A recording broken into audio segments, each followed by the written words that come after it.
আজকে আমার বর্ধমানে একটা এক্সাম ছিল রেলের, তাই যাচ্ছিলাম। আমি আর বাবা অনেক সকাল সকাল বেরিয়েছিলাম।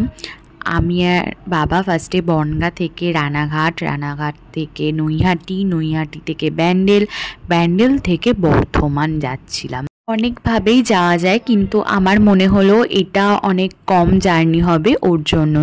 ওখানে না একটা মন্দির আছে, 108টা শিবলিঙ্গ সেখানে।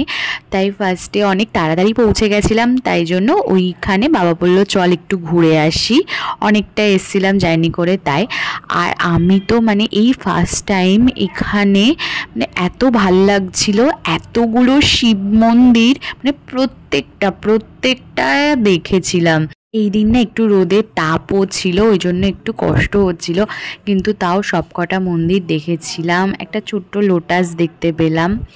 আমি তো ঘুরে ঘুরে দেখছিলাম, আর ওখানে না সেই গরম লাগছে তো পায়ে, তাই খুব কষ্ট হচ্ছিল। আর তারপরে গিয়েছিলাম এই একটা পুকুরে, যেখানে অজস্র মাছ ভর্তি, এই যে দেখো। আর আমার না এই পুকুরে মাছগুলো দেখতে ভীষণ ভালো লাগে, আর পা দিচ্ছিলাম তখন না ওরা দূরে চলে যাচ্ছিল। তারপরে একটু এখানটায় বসলাম, পরীক্ষা শেষ হয়ে যাওয়ার পর দেখাচ্ছিলাম যে কটা বাজে। আমি আর বাবা রানাঘাট থেকে যখন উঠেছি পুরো